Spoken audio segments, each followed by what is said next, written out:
రమణమూర్తి గారు శ్రీరాముడి గురించి శ్రీకృష్ణుడి గురించి మాట్లాడినది మీరు చూశారు కదా.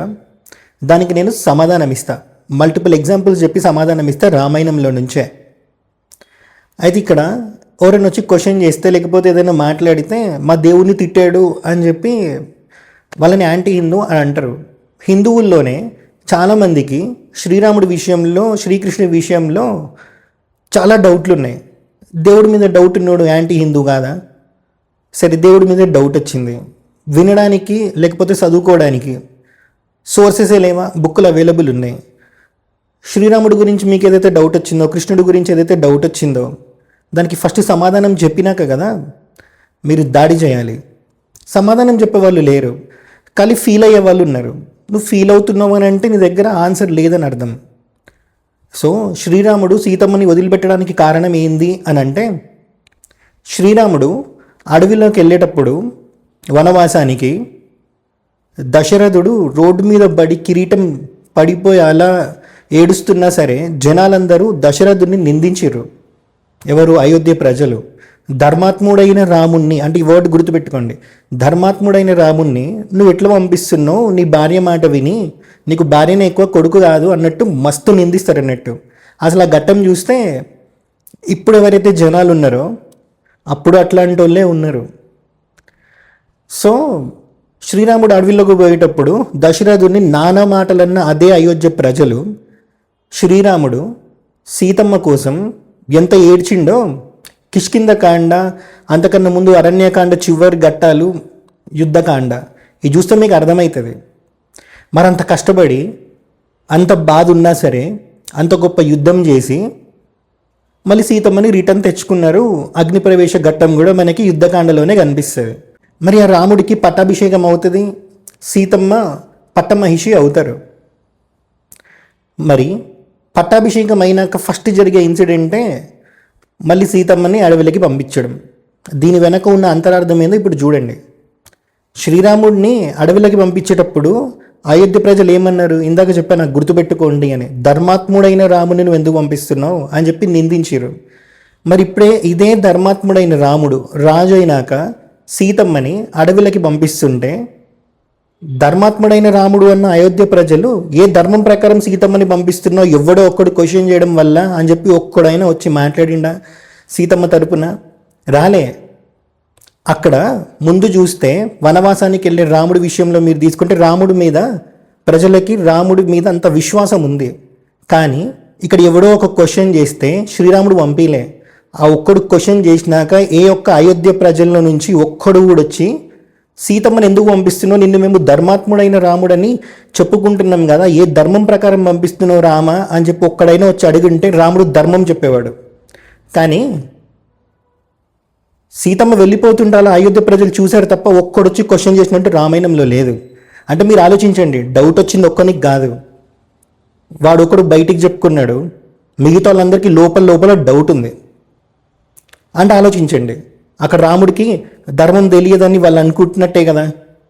మరి అప్పుడున్న అయోధ్య ప్రజలకి ఇప్పుడున్న మీకు రాముడి మీద డౌట్ ఉంది. మరి మీరు యాంటీ హిందువులు కాదా? రామాయణం మొత్తం వింటే శ్రీరాముడు సీతమ్మని ఎందుకు పంపించినో అంతరార్థం తెలుస్తుంది.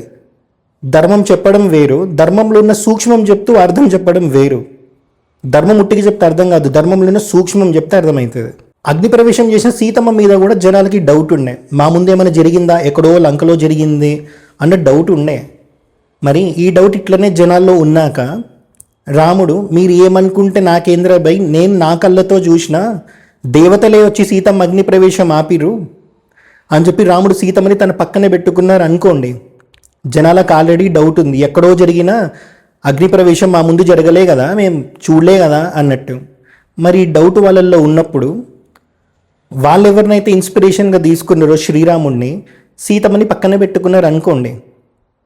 ఇప్పుడు ఏదైతే సిచ్యువేషన్ ఉందో వివాహ వ్యవస్థది, అది ఆ కాలంలోనే ఉంటున్నప్పుడు రాముడు ధర్మాత్ముడైన రాముడు కాకపోయేటోళ్ళు. అప్పుడే వివాహ వ్యవస్థ నాశనం అయ్యేది. ఎట్లా అంటే, ఇప్పుడు ఏదో ఒక సందర్భంలో ఒక ఆడపిల్ల నైట్ ఇంటికి రాలే, వివాహిత అయిన స్త్రీ ఆమె, తెల్లారొచ్చింది.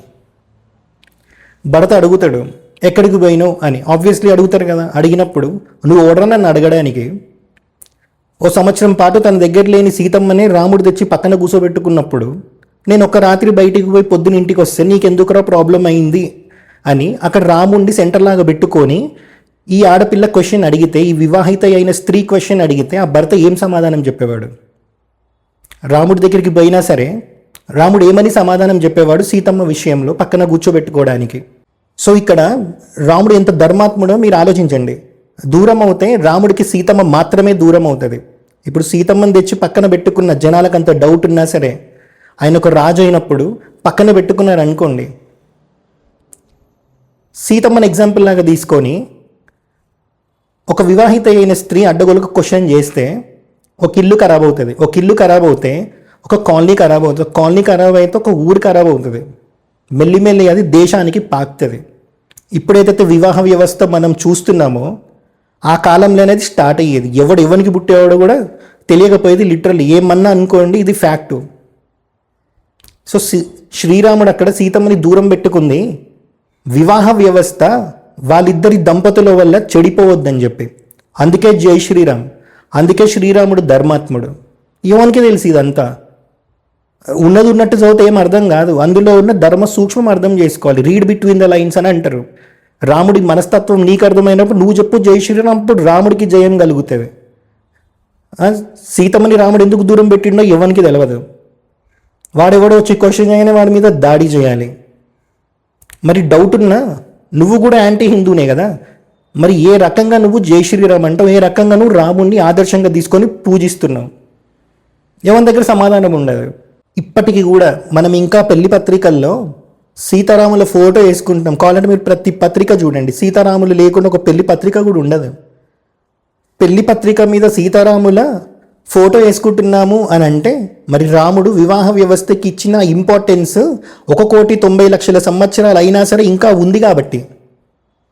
మరి అందుకే కదా వాల్మీకి మహర్షి అడుగుతాడు నారదుణ్ణి, జస్ట్ ఒక పరిప్రశ్న చేస్తారు. నారదుడు వచ్చి వాల్మీకి మహర్షి ఆశ్రమంలో కూర్చున్నప్పుడు ఏమని, కోన్వస్మిన్ సాంప్రదంలోకే గుణవాన్ కస్య వీర్యవాన్ ధర్మజ్ఞశ్చ కృతజ్ఞశ్చ సత్యవాక్యో దృఢవ్రతః చారిత్రేణ చ కోయుక్తః సర్వభూతేషు కోహితః విద్వాంకః కస్సమర్దస్ కశ్చైక ప్రియదర్శనః ఆత్మవాన్ కో జితక్రోధో దితిమాన్ కో అనసూయకః కస్య బిభ్యతి దేవస్య జాత రోసస్య సంయుగే అని చెప్పి 16 గుణాలు కలిగిన మానవుడు, అంటే విష్ణుమూర్తికి ఉండే 16 గుణాలు కలిగిన మానవుడు ఈ భూమి మీద ఉండి నా కంటితో ఇప్పుడు నేను చూడగలిగే స్థితిలో ఎవరైనా ఉన్నాడా? అలా ఎవరైనా ఉంటే నాకు వాళ్ళ గురించి చెప్పు అని అంటే ఉన్నారయ్యా, ఆయననే శ్రీరాముడు అని చెప్పినప్పుడు స్టార్ట్ అవుతుంది రామాయణం. అది రామాయణానికి మొదటి మెట్టు. అందుకే తపస్వాధ్యాయ నిరతం తపస్వి వాగ్విదాంవరం నారదం పరిప్రపర్చ వాల్మీకి మునిపుంగవం అని ఫస్ట్ శ్లోకం రామాయణంలో. ద వెరీ నెక్స్ట్ శ్లోకం శ్రీరాముడికి ఉండే 16 గుణాలని ఆయన క్వశ్చన్ చేసిర్రు. ఏమని, ఈ 16 గుణాలు కలిగిన మానవుడు ఎవరైనా ఉంటే నాకు చూపెట్టండి అని. లేకపోతే రామాయణం ఎక్కడ? విష్ణుమూర్తికి ఉండే 16 గుణాలు పరిపూర్ణంగా కలిగిన మానవుడై రాముడు వస్తే ఆ రాముడిని గురించి ఎవరైతే రాముడిని ఆదర్శంగా తీసుకున్న హిందువులు ఉన్నారో వాళ్ళకే క్లారిటీ లేదు, కానీ కొట్టడానికి పోతారు అన్నట్టు. నీ దగ్గర సమాధానం లేదు కాబట్టి అవతల క్వశ్చన్ చేస్తూనే ఉంటారు. ఎంతమంది ఇప్పుడు నేను చెప్పిన సమాధానం చెప్పిండ్రు. ఇంకొకటి, శ్రీరాముడు ఎంత ధర్మాత్ముడు అనేది ఇంకొక ఎగ్జాంపుల్, సీతమ్మని ఎందుకు దూరం పెట్టారు అని కూడా చెప్తారు. ఇదే రామాయణంలో విశ్వామిత్రుడితో పాటు రాముడు వెళ్తున్నప్పుడు గంగావతరణం కంటే ముందు అనుకుంటా సుబ్రహ్మణ్య షష్ఠి వస్తుంది. సుబ్రహ్మణ్య షష్ఠి అంటే సుబ్రహ్మణ్య స్వామి ఆవిర్భావం గురించి విశ్వామిత్రుడు రాముడికి చెప్పినప్పుడు ఈ విషయం గురించి చెప్తారు.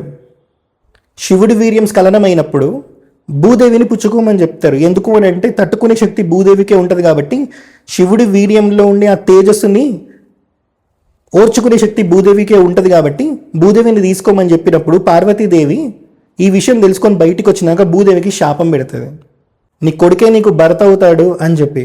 ఎట్లా అని అంటే రాజుని భూకాంతుడు అని అంటారు అన్నట్టు. అంటే ఇప్పుడు ఒక రాజు ఉంటాడు, వాడు ఒక ఏరియాకి రాజు అనుకోండి, ఆ ల్యాండ్కి వాడే భర్త అని దాని అర్థం సూక్ష్మంగా లేకపోతే తత్వం పరంగా తీసుకుంటే. మరి ఇప్పుడు దశరథుడు రాజు, దశరథుడు తర్వాత రాజు అయింది రాముడు.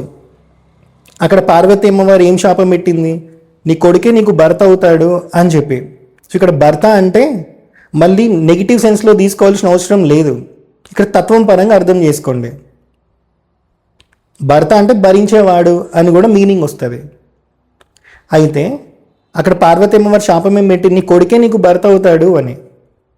అంటే ఇప్పుడు దశరథుడి తర్వాత పట్టాభిషేకం చేసుకొని రాజు అయింది రాముడే కాబట్టి ఏకకాలంలో సీతమ్మకి భర్తలా ఎలా ఉంటాడు, అక్కడ ఆయన పరిపాలించే దానికి కూడా ఎలా భర్తలా ఉంటాడు.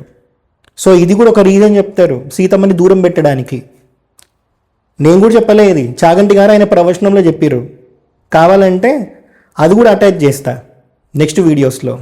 సో రాముడు ఏకపత్ని వ్రతుడని చెప్తాం కదా, మరి ఇక్కడ సుబ్రహ్మణ్య షష్ఠి రాముడికి తెలుసు కాబట్టి, సుబ్రహ్మణ్య స్వామి ఆవిర్భావం గురించి రాముడికి తెలుసు కాబట్టి, పార్వతీ అమ్మవారు భూదేవికి పెట్టిన శాపం రాముడికి తెలుసు కాబట్టి, రాముడు రాజయ్యాక మొట్టమొదట సైన్ పెట్టింది సీతమ్మని దూరం చేసుకోవడానికే.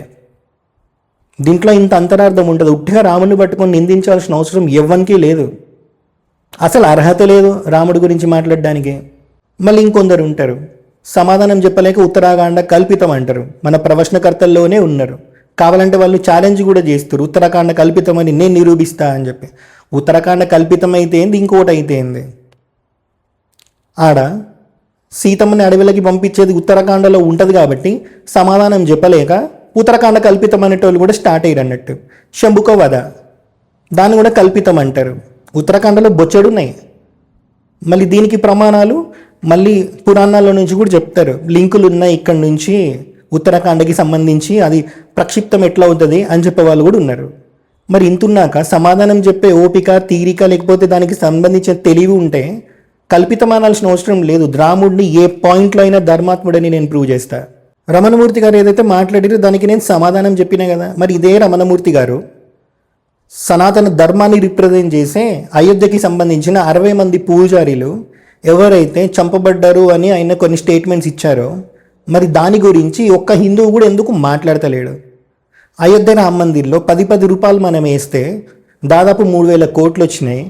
ఇంకా మీరు వేయకండి, ఎక్సెస్ అమౌంట్ కూడా వచ్చేసింది కాబట్టి ఇంకా మీరు విత్డ్రా చేసుకోండి ఎవరైనా వేసేది ఉంటే అని చెప్పి అయోధ్య రామ మందిర్ వాళ్ళే స్టేట్మెంట్ ఇచ్చారు. మరి అదే అయోధ్య రామ మందిర్లో డబ్బులు దోచుకుంటున్నారు అని చెప్పి పెద్ద న్యూస్ వచ్చి పెద్ద రచ్చ జరిగినప్పుడు హిందువులు ఎంతమంది క్వశ్చన్ చేస్తారు? మరి 500 సంవత్సరాల ఫైట్ అని చెప్తారు కదా అయోధ్య రామ మందిర్ది. మరి అందులో డబ్బులు ఇలా దోచుకుంటున్నారనే న్యూస్ వచ్చినప్పుడు సోషల్ మీడియాలో సనాతన ధర్మాన్ని కాపాడతాం, హిందుత్వాన్ని కాపాడతాం అని అడుక్క తినే యూట్యూబర్లు ఎంతమంది దాన్ని క్వశ్చన్ చేసిరు అదే పనిగా? ఎవడు క్వశ్చన్ చేయలే. ఇదే రామ మందిర్లో ఇదే డబ్బులు దోచుకునే విషయం కాంగ్రెస్ గవర్నమెంట్లో ఉన్నప్పుడు జరిగితే ఎంతమంది లేచేవాళ్ళు, ఉద్యమమే చేసేటోళ్ళు. మరి ఇప్పుడు ఎందుకు చేస్తలేరు? సరే, అయోధ్య రామ మందిర్ గురించి ఇప్పుడు రమణమూర్తి గారు ఏం చెప్తారో దాని చరిత్ర మొత్తం ఆయన తీసిరు. ఖచ్చితంగా మీరు విని అట్లీస్ట్ ఎవరు హిందూ ఎవరు యాంటీ హిందూ మీరే ఆలోచించుకోండి. అసలు సమస్య ఇది కాదు. అసలు సమస్య రాముడు కాదు, అసలు సమస్య ఆధ్యాత్మికత కాదు, అసలు సమస్య రమణమూర్తి బహుశా కులం, అవి కూడా సమస్యలు కాదు. అసలు సమస్య అయోధ్యలో జరిగినటువంటి దొంగతనం. ఆ దొంగతనం ఇవాళది కాదు, ఈరోజు జరిగింది కాదు. అది చాలామంది ప్రెస్ మనని మోసం చేస్తున్నటువంటి విషయం ఏంటంటే రంగరాజన్ గారి మీద ఎటువంటి దాడి చిలుకూరు బాలాజీ టెంపుల్ మీద జరిగిందో అటువంటిది అయోధ్యలో మనకి ఆలయ పూజారిని చంపేశారు. అయోధ్య ఆలయ పూజారి, మన వాళ్ళంతా తెలుసుకోవాలి విషయాన్ని. ఒక విషయం పదే ఎందుకు రిపీట్ చేయాల్సి వస్తుందంటే చాలా చోట్ల వాళ్ళు అదే పని చేస్తారు. నువ్వు కూడా రిపీట్ చేయాలి, ప్రజలకు అర్థం కాదు రిపీట్ చేయకపోతే. ఈయన ఎవరు? అయోధ్యాలయ ప్రధాన పూజారి. ఈయన ఏం చెప్పాడు? మీరు రావద్దని చెప్పాడు. ఆ రోజు మీరు డబ్బులు ఎప్పుడు 89-90లో మీకు పశ్చిమ జర్మనీ నుంచి 2 కోట్లు వచ్చాయని చెప్పాడు. బ్యాంకులోకి వెళ్ళి చెక్ చేస్తే దొరుకుతుందని చెప్పాడు విహెచ్పికి. అదేవిధంగా బంగారు ఇటుకలు ఉన్నాయని చెప్పాడు, వెండి ఇటుకలు ఉన్నాయని చెప్పాడు. అదేవిధంగా టాటా బిర్లా దాని మీద డబ్బులు ఇచ్చారని చెప్పాడు.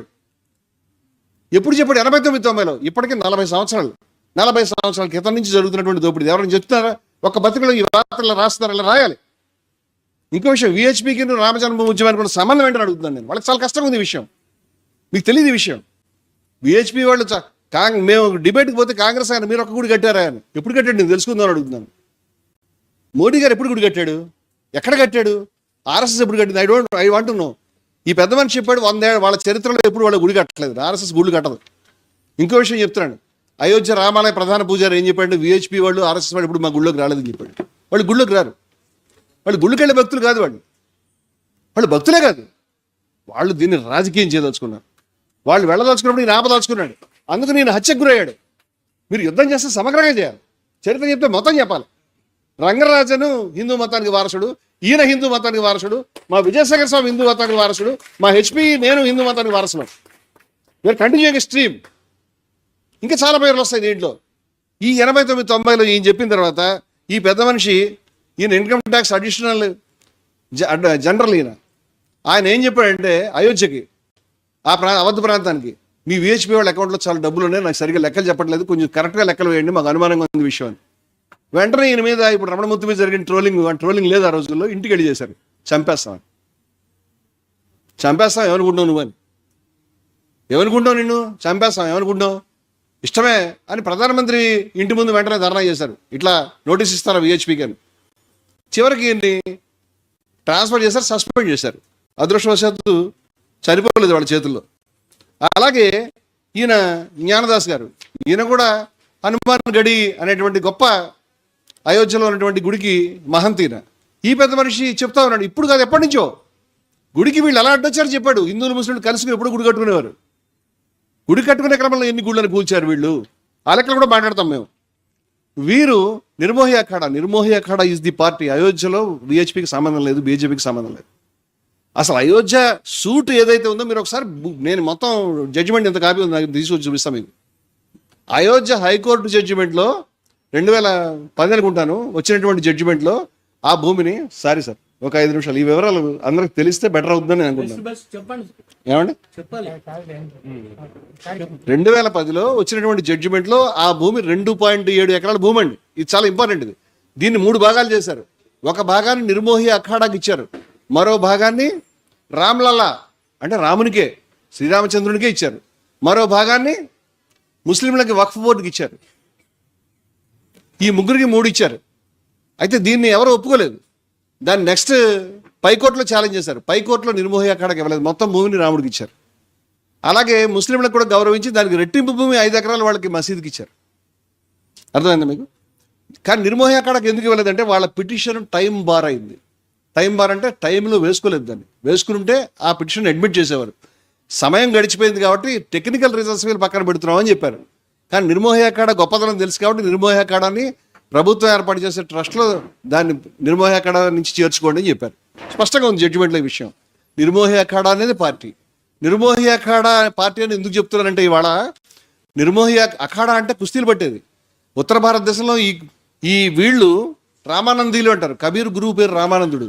ఈ రామానందీ శాఖకు చెందినటువంటి నిర్మోహి అఖాడా చేతిలో మధ్యప్రదేశ్లో, ఉత్తరప్రదేశ్లో అనేక దేవాలయాలు ఉన్నాయి. వీళ్ళేం చిన్న సంస్థ కాదు, కానీ కఠినమైనటువంటి నియమాలు పాటించేటువంటి సంస్థ వీళ్ళు. వీళ్ళు ధార్మికంగా కట్టుబడి ఉంటారు, వాళ్ళు అనేక నియమాలు పాటిస్తారు, వాళ్ళు కుస్తీలు పడతారు, నిత్యము రాముడి యొక్క జపం చేస్తారు. అటువంటిది రామాలయ ఉద్యమాన్ని అప్పటి నుంచి చేస్తున్నారు, కానీ విద్వేషం లేకుండా. దాంట్లోకి విహెచ్పి ఎంటర్ అయింది. V H P was never a party. జడ్జిమెంట్స్లో లేదు అది. ఇప్పుడు నిర్మోహి అఖాడాకి సంబంధించినటువంటి ఈ పెద్ద మనిషి, వీరు అధికార ప్రతినిధి సీతారాం దాస్ అంటారు వీరిని. సంత్ సీతారాం దాస్ గారు, మహంత్ సీతారాం దాస్ గారు, వారు ఏం చెప్పారంటే 2017లో 1400 కోట్ల రూపాయలు విహెచ్పి తీద్దని చెప్పారు. 2017లో. ఇవాళకి ఎన్ని సంవత్సరాలండి? Almost 10 years. 10 ఏళ్ల క్రితమే ఈ నిర్మోహి అఖాడా ఎవరు పార్టీనో వాళ్ళు చెప్పారు. ఎవరు పార్టీనో వాళ్ళు చెప్పారు వినవు. ఎవరు పూజారో, ప్రధాన పూజారో ఆయన తిన్నాడు, అది పట్టించుకోవు. ఇప్పుడు ఏదో ఆలయంలో కొంచెం దొంగతనం జరిగిందంటే మేమేది ఒప్పుకుంటాం దీన్ని? 40 సంవత్సరాల లెక్కలు తీ, ఎప్పటి నుంచి వసూలు చేసావు? భారతదేశంలో ఎన్ని గుళ్ళు ఉన్నాయండి? రమణమూర్తి గారు ఏదైతే రాముడి గురించి మాట్లాడారో సీతమ్మ విషయంలో, దానికి నేను సమాధానం ఇచ్చిన కదా. ఇప్పుడు నాకు ప్రతి రైట్ ఉందిగా మళ్ళీ హిందువులని క్వశ్చన్ చేయడానికి. ఆయన ఏదైతే మాట్లాడిర్రో పూజారీల గురించి, అక్కడ జరిగిన స్కామ్ల గురించి, దానికి ఎంతమంది హిందువులు సమాధానం ఇస్తారు చూద్దాం. కలియుగంలో ధర్మం సత్యమనే పాదం మీద మాత్రమే నించి ఉంటుంది. సో ఆ సత్యాన్ని కాపాడడానికి ఎంతమంది హిందువులు ముందుకొస్తారో ఇప్పుడు నుంచి మనం చూద్దాం. హర హర మహాదేవ.